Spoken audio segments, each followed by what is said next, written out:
Чундашсем Чунчуреве. Не так давно с Чувашской республики поехали наши туристы, чувашские наши Чундашсем, да, друзья. Поехали в Аркаим. Это был 33-й по числу маршрут. 33-й маршрут. А вот картина появилась. Савар, Чунчурев, 24-й год, Аркаим.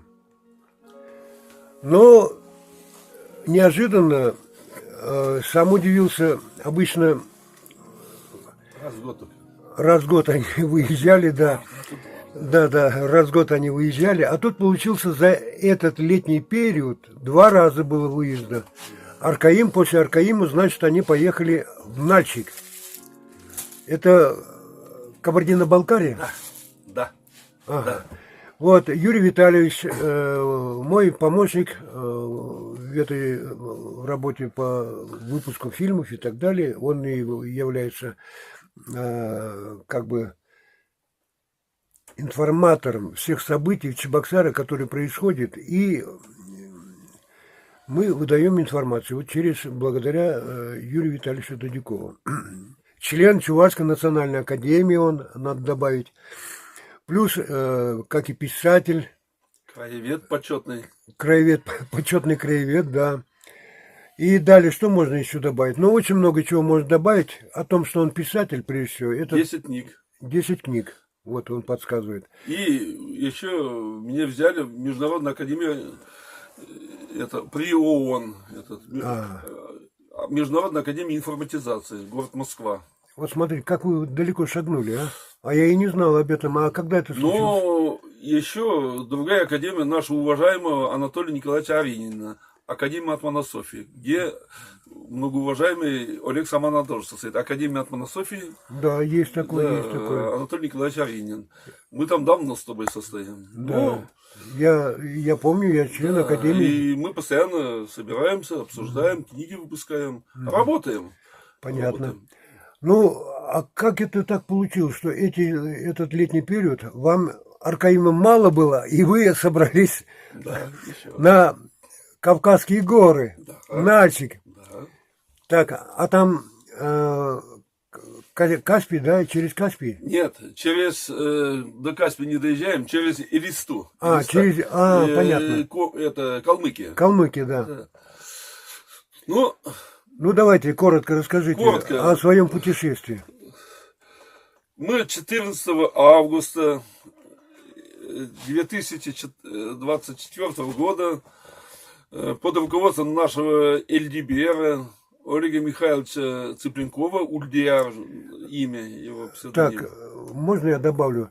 Олег Михайлович Цыпленков еще с 90-х годов, он являлся в то время вождем чувашской молодежи по линии комсомола. Первым секретарем. И сегодня он тем же остается человеком, который, в общем-то, думает прежде всего не о себе, не о своей только семье, но и прежде всего думает о всех людей, о всех чувашах.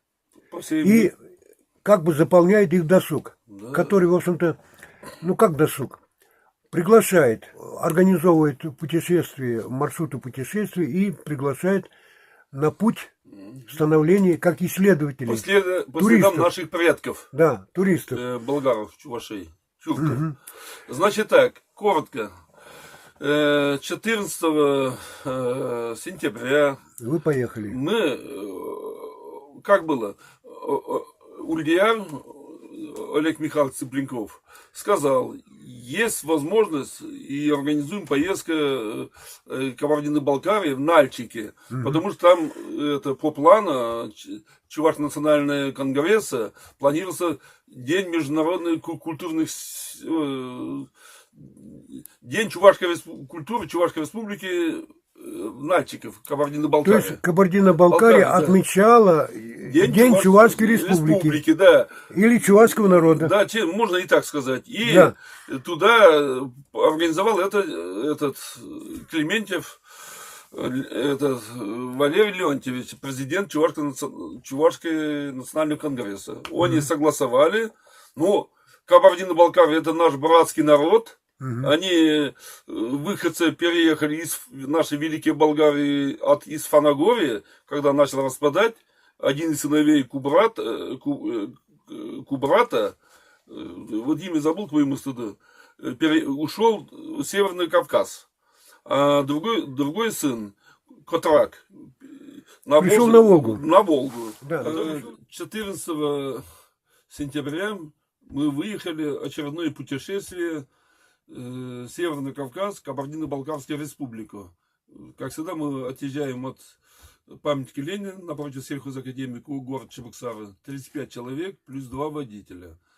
По пути, в основном там процент 30-40, ну вот так, постоянные и новые люди еще. Это То есть в Чувашии и в республике сформировал целая команда путешественников. Да, исключительно так. Процент 30-40 стабильно. И это было мое 10-е путешествие из 34 раз. И по пути выехали в 7 часов утра. И по пути мы заехали с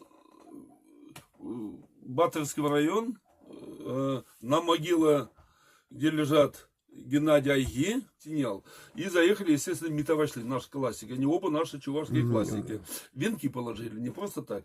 Дань уважения. Понятно. И после этого мы заехали в Ульяновской области, чувашской деревне, Чувашкас. Я могу ошибиться. Но нас там приветливо встретили. Ну, нам что еще. И пообщались, чаем напоили, немного накормили. И мы сразу, путь у нас лежал добраться за ночь Элиста, Калмыкия. Столица Калмыцкой Республики. Я бывал там. 2 водителя посменно. Да. По пути еще один раз подкрепились на трассе. То есть вы по левой сторону, то есть по левой стороне Волги вы ехали, потом перебрались. Через Саратов вы перебрались. Через Саратов, да. Я бывал там несколько раз. Шли. Мимо Волгограда, Мамай-Курган. И напрямую Алисту по пустыне. Да, Мамай-Курган видели, и в Элисте мы остановились. И там... А посещали шахматный клуб? Нет, сейчас некогда было. Самое главное, дань уважения, нас встретил профессор ихнего Калмыцкого университета. Мы сходили, положили венки Геннадия Николаевича Волкова. Он там преподавал. Понравился нам ихний буддийский храм, который сейчас считается 3-й в Европе. 1-й в Китае, 2-й опять там построили, 3-й в Элисте. Величественный буддийский храм. Мы зашли познакомиться. Вера-то у нас христианская, но туда возвращается. Тангрианство. Да, Тангрианство. И там познакомились, пообщались. Очень даже интересно. Нам рассказали. Понятно. И вечером, как потемнел, мы сразу путь держали еще 450 километров. Всю ночь ехали Кабардино-Балкария. Сколько километров? 457? Да, 450 где-то. Туда-сюда 10 метров. Да. И да, 2 водителя долгий посменно. Да. И утром уже в 6 часов мы были у пионерлагеря. Сейчас хорошо, есть навигация, довели нас до туда. Там мы пришли, нам уже встретил охранник, вам говорят, вот здесь выделили боксы пионерлагеря, комнаты. Комнаты были по 10 человек. Там было много комнат.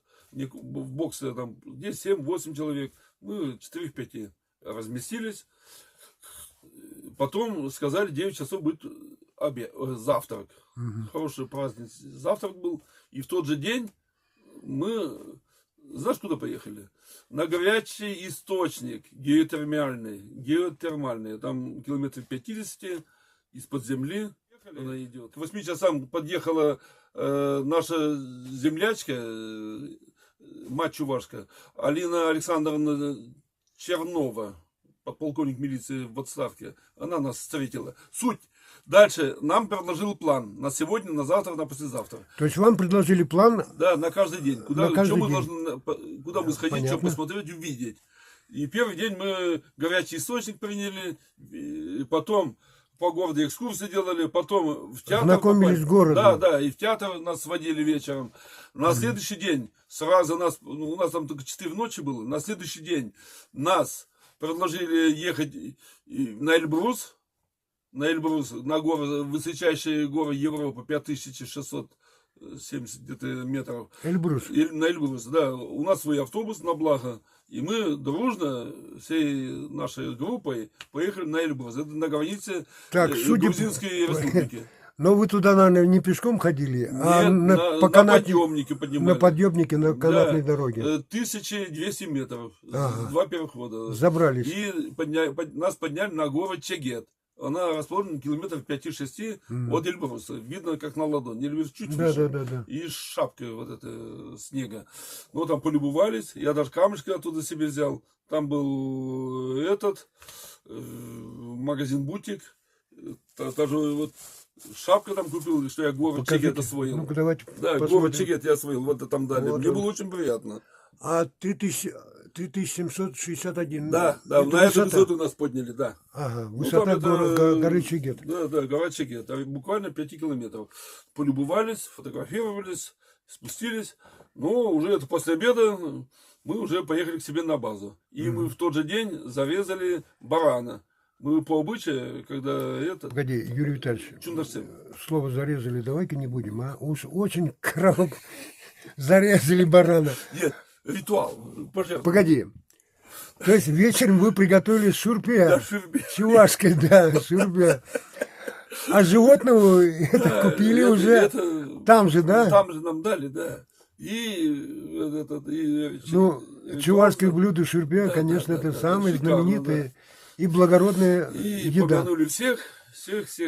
И в тот же день же мы поставили столб чувашский. У Олега Михайловича Цыпленкова черта, где мы бываем, Ну, это чувашский я столб знаю, я можно знаю, ставить, да. да. И дубовый чувашский столб поставили. На следующий день опять нам по маршруту предстояло сходить музей жертв кабардино-балкарцев. Их же они по террористам попали, сталинские. В 1944 году их выселили. Только в 1957 году в этом музее были. Потом в кинотеатр на открытии сезона называли Кабардино-Балкарский музыкальный театр. Было очень эффектно, очень красиво. И потом, на следующий день, помню, мы поехали на Голубые озера и Верхней Балкарии. А почему голубые-то? Говорит, есть так называемые Голубые озера глубиной 260 метров между ущельями. Очень красота, очень. То есть глубина... 260 метров, это не как Да, да, второй да. Байкал. Байкал Да, да. километров 200, так а тут вот так. И дальше. И потом по ущельям ходили, очень запоминается. Вот показали, в каких условиях люди ездят на Арбе. Автобус там остановился, и туннель показали, и потом пробили. И мимо проезжали, видели вольфрамо-молибденовый завод. Там целый город маленький, там люди добывают вольфрам внутри горы и молибден для страны. Так, Юрий Витальевич, надо объяснить людям, напомнить. Если в квартире лампочки Ильича горят, Да, это и там, все где добивается. металл вольфрам, Кабардино-Балкария спираль добивается. светит. Да, так, и этот день у нас тоже закончился. На последний день нам показали еще один раз театр, показали ихний рынок, набрали еды, Так, что вы набрали, интересно ли для зрителя? Ну, это не совсем интересно. Да. На дорогу мы взяли. А, самый ценный, последний день отъезда, мы 21 число, нас братский народ, балкары, пригласили прием. Мы еще, у них есть свой уголок. Нам близко ведь не кабардины. Кабардины это не наши, тюрки они другая нас. Там живут балкары. Вот Так, к Юрий сведению, Витальевич, что- Погоди, Юрий Витальевич, прошу извинить. Кабардино-Балкария я всегда рассматривал на чувашском языке Кабарду-Болгар. Вот Балкар как Это наш. чувашское название. Да, да, Так, как бы казалось, нам должны мы переводить. Но то, что и так далее, Кабр, там Кабр, красивые. Да. Кабарду, горы красивые, Кабарду. И женщины красивые в театре мы видели. Но, Они Юрий такие Витальевич, покраснее. вы, наверное, только женщин смотрели там. Ну, по крайней мере, там в театре, мы дважды были в театре, в открытый сезон, не так хорошо, так, ну, как наши балерины. Но Балкария это Болгар. Болгария, да, там живут они в горной местности, Да. их там всего 14-15%. То есть практически это родственный чувашскому Да, народу мы народ. к ним не поехали. Они нам опять стол хороший накрыли, пообщались, обменялись нашим империотезом. Сказали, мы вас так не отпустим. Еще раз позвали. И потом сразу же, у нас два водителя в течение 30 часов без остановки, 21 выехали, 22 уже 8:30 мы были уже в Чебоксарах. То есть долгий 30 путь часов. оказался не так долгим. Не так долго, быстро. Так, Юрий Витальевич, наверное, вы там набрали местных гостинцев в бутылках. Да нет, только бутылка. Кто-то папаха покупал шерстяной, Ага, а я кепка, Сувениры. да сувениры. Ну, пустыми руками не приехали. Ихний, как говорится, вот этот Ну, память. я к чему это, что долгая дорога И оказалась футболки нам не столь подарили. долгой. Всем нам и футболку подарили. Вечером легли, утром проснулись и жили Да, в уже Чувашии. дома. И по пути только чуть останавливались. Очень хорошо. А скажи, а протяженность вот это сколько километров? 2000, где-то 250, 2400. В одну сторону? В одну сторону. Да, Два это водителя справляются. Немало, немало. Топит. Дели его на 30, ты сам водитель, на 30 Да, часов, да. они уложились. Ну, сам мотался в Санкт-Петербург, к примеру, на вахту посменно. 1600 километров. Впечатление с Чебоксар. выше очень большое. Да, У да, нас да. Эльдибер Олег Цыпленков Ульдиар тоже фильм поставил на 1 час 10 минут. Там как мы в театре были, как речь. Это уже история. Мы, как говорится, связь наладили, народная дипломатия между балкарами и чувашами. Юрий Нас Витальевич, ждут еще там. вот эта миссия, это надо, видимо, называть вещи своими именами, или поступки и так далее, или действия народа. Так, Это миссия. миссия. Вы как не просто как туристы, как путешественники, а вы, наверное, как Нас делегация. Нет, мы народные. Это. Да. Нам государство ни рубля не давало. Да, На да, свои да. деньги ездили. Делегация от нашего народа. От народа, да. Но вас же там встретили, вас запомнили, что были чуваши и так далее. То есть вот это, наверное, народная И дипломатия. вот это так Прежде называется. всего надо Да, говорить. Да, это народная дипломатия. Благодаря тамошней живущей нашей землячке, вот эта Федотова Алина Александровна, она там курирует чувашскую диаспору. А, то Нема есть чувашки из там- Сибирского района. То есть Есть там чувашская чувашская диаспора, диаспора. около 90 человек. Ну, активисты там человек 20. Они тоже с нами были. Они организовали. Тут государственная структура, Министерство культуры никакого отношения не имеет. ну, конечно, то, что Олег Михайлович Цыпленков, Ульдияр, что делает, какие поступки, какие шаги относительно этого, конечно, оно прежде всего идет, видимо, согласие с обществом нашего чувашского народа, Да. а не министерств и так далее. То есть речь никто это не финансирует. вас. Абсолютно. Да. Мы на свои деньги ездим. Есть туристические, так сказать, автобусы, ради и бога, катайся. оплачивай и поезжай. Вот и все. У нас то же самое. Но И нас там встречают как Слава богу, что вот Ульдияр Олег Михайлович, вот Есть это, такой человек. да, он Так, пользуясь моментом, Олега Михайловича вот в октябре 6 будет 65 лет. Хочу его поздравить долгих лет жизни, уже через 10 дней уже. И он долго-долго еще нас водил по тем местам, ездить нам куда ездить. СССР великие государства, не Россия, а СССР. Нас ждут Киргизии. То есть вы предполагаете, да, будущие планы у вас, да? Да, Фанагоры ждут, мы где были уже. Погоди, Фанагорий, Крым, понятно. Да, и Киргизии тоже наши корни Киргизам, остались. Туркменистан. В Туркменистане тоже остались наши Казахстан. корни. Да, Казахстан тоже, я туда не мог тоже. Горный Алтай. Ну ведь тюрки, тюркский народ, да. он шел от якутов, кончая вот на Чувашии и дальше еще идет. Да, да, У да. них, это Лев Гумилев, наш великий историк, он все это Знаю. изучал, он сказал, Степная трилогия. да, 3 тома. он сказал, что чувашцы один из ветвей великого тюркского народа. А у них рассвет был с 4 века по 7 век. Хорошо, я еще добавлю, вы сказали... Вот это до Кубрата. У нас Так. была Великая Болгария, Погоди. а потом начал распадаться этот народ. А мы осколки. Погоди, ты Гумилев. Я сам не читал еще. Льва Николаевича Гумилева ты вспомнил? Наверное, надо зрительно напомнить. Мне кажется, надо напомнить. Льва Николаевича Гумилева 3 тома «Степной трилогии». Откуда он исчерпал знания о китайском народе? Лев Николаевич Гумилев не был никогда в Китае. Пржевальский, они Тяньшань там где-то ходили, гуляли, так условно. Пржевальский, они тоже ходили, Монголию там и Тибет, но в Китай они не ходили, и знания о Китае у них весьма скудные. Может быть, через третьи лица переспросили. Но Иоаким Бичурин, чувашский синолог, который в такие-то века уехал, это первый ученый чувашского народа, из среды чувашского народа, который посвятил 11 или 12 лет жизни, проживал. Он туда ушел через Иркутск, потому что в Иркутске он еще служил. Синод его туда отправил. Ну, может быть, за проказы какие-то, не знаю. Там. История «Темная лошадка». И вот он все эти свыше 10 лет не просто тратил время, а он изучал историю Китая, всю библиографию, создает русско-китайский букварь. Он до сих пор его изучает. Да.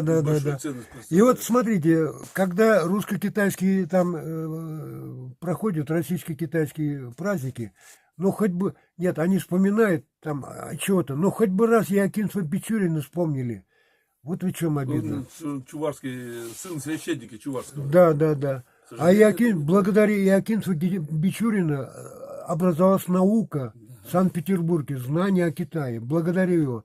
И он становится членом и английских клубов, парижских клубов, да. Причем это все экономические же были. Китайцы. До его исследований не знали, что такое Китай, там еще Было. экономику. К сожалению, так и есть. А Запад, он, прежде всего, его интересовала экономика. Да. Ну, хорошо, вернемся на грешный путь. Иоакиму Бичурину мы посвятили тематику. Ну, что бы вы, чем бы закончите? Значит, вы вернулись в Чебоксары. Ну, долго его... Ну, было всего лишь за 9 дней мы все уложили. Уложили, 9 дней. Что хочется сказать? Очень, я как 10-й раз еду, один из лучших поездок. Потому что мы раньше с палатками ехали, а тут уже мы жили, вот, так сказать, в пионерлагере. И нас встречали, накормили, ехали на автобусе куда надо. Ну, там тепло?